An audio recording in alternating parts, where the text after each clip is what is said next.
జనసేన సంబంధించి 24 సీట్లు అయితే అనౌన్స్ చేశారు చంద్రబాబు నాయుడు. అంటే చంద్రబాబు వ్యూహంలో జనసేన పవన్ కళ్యాణ్ కూడా చిక్కున్నారంటారా? ఖచ్చితంగా ఏంటి 24 సీట్లు కూడా ఇచ్చినట్టు ఇచ్చారంటారా?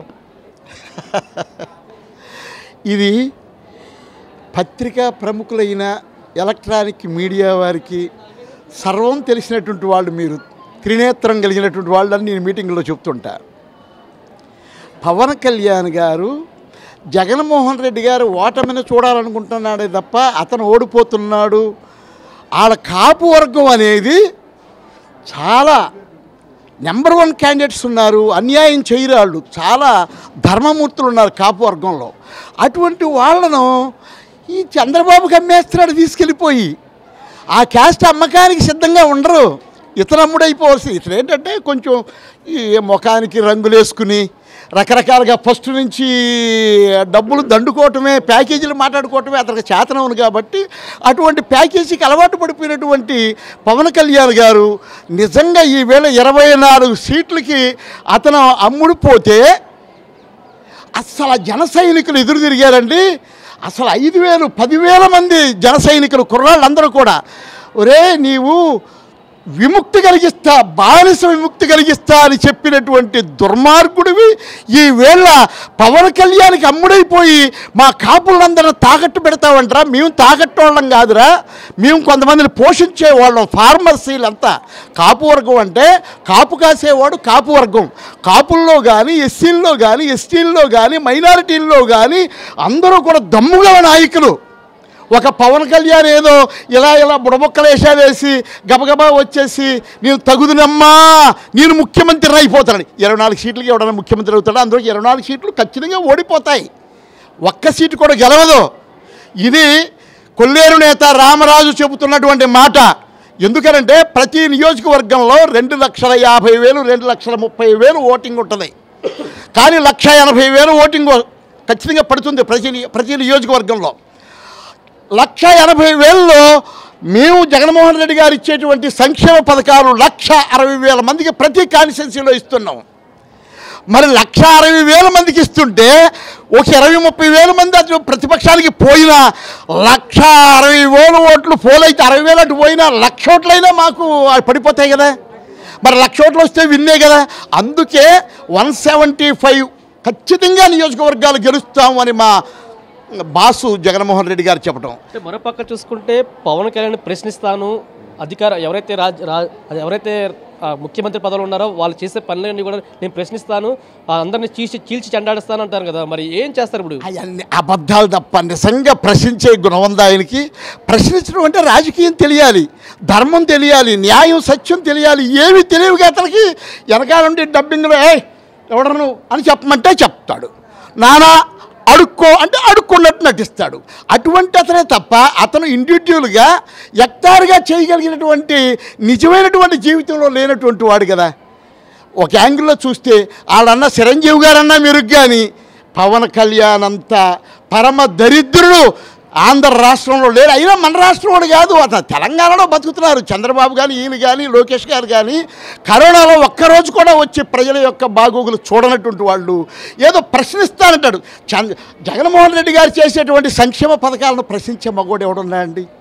1947 ఆగస్టు 15వ తారీఖున భారతదేశానికి స్వాతంత్ర్యం వస్తే ఆనాటి నుంచి ఈనాటికి ఎంతోమంది ముఖ్యమంత్రులు మారారు తప్ప జగన్మోహన్ రెడ్డి గారు లాంటి ధర్మమూర్తిని చూడగలిగామా?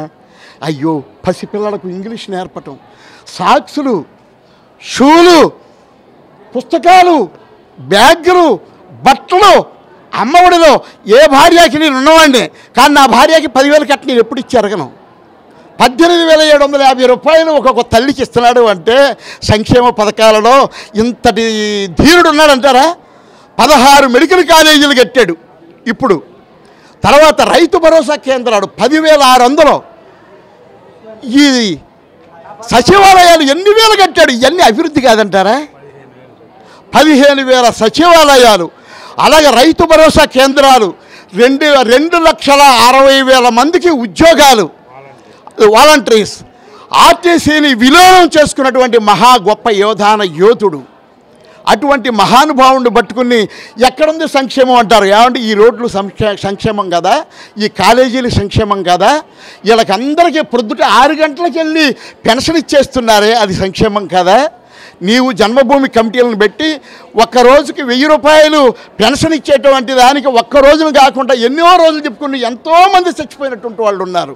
ఏలు ముద్ర పడలేదనో, ఎమ్మెల్యే రాలేదనో, జెడ్పీటీసీ రాలేదనో వెనక్కి తిప్పి పంపి ఎంతోమంది ఉసురు కట్టుకున్నటువంటి వాడు చంద్రబాబు నాయుడు.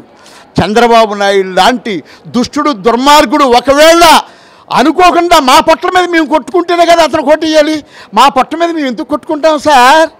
ఇన్ని సంక్షేమ పథకాలు ఇచ్చేటువంటి వాడిని నెలకు 3 వానలు కురిసేనురా, బంగారు పంటలు పండేనురా అనేటువంటి స్థితిలో జగన్మోహన్ రెడ్డి గారు పరిపాలిస్తుంటే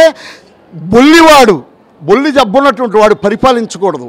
ఆయన పరిపాలనలోకి వస్తే వర్షాలు ఉండవు, ఫార్మర్స్ అందరు సర్వనాశనం, మా చేపల చెరువులకు నీళ్లుండవు, తాగడానికే నీళ్లుండవు. ఇటువంటి దుష్టుడు, దుర్మార్గుడిని ఎందుకు కోరుకుంటాం సార్? జగన్మోహన్ రెడ్డి గారి సభ ఒకసారి చూడండి, చంద్రబాబు నాయుడు డబ్బులు ఇచ్చి తెచ్చుకున్నటువంటి సభ చూడండి.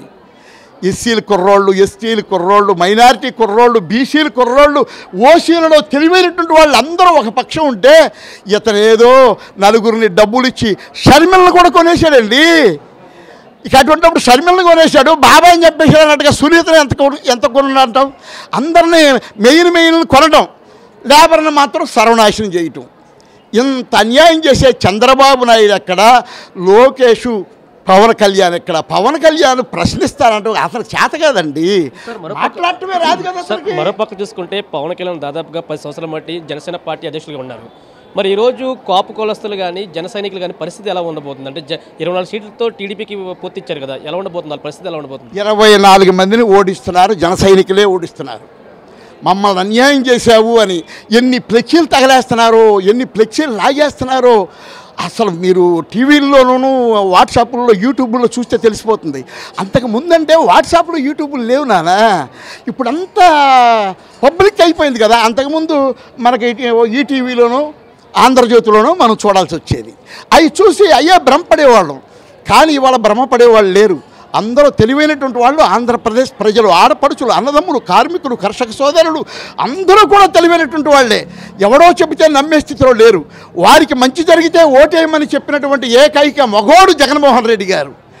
అటువంటి మాట మరి ఈయన 14 సంవత్సరాల 6 రోజులు పరిపాలించాడు.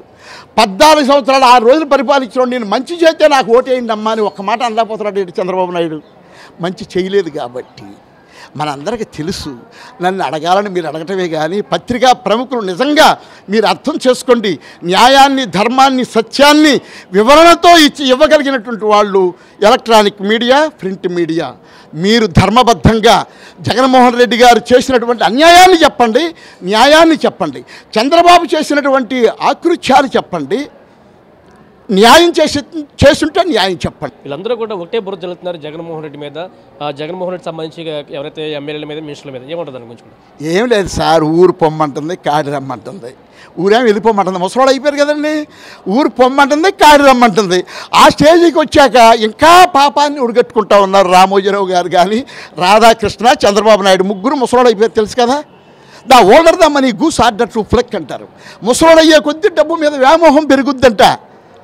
ధనమిచ్చిన మధమిచ్చును, మధమిచ్చిన మత్సరంబు మరీ మరీ హెచ్చును. ధనముడిగిన మధముడుగును, మధముడిగిన మత్సరంబు మరీ మరీ ఉడుగును. ధనమధాంధులైన ఏళ్లకు ధనంతో మధం కొవ్వు కొరదు ఎక్కింది.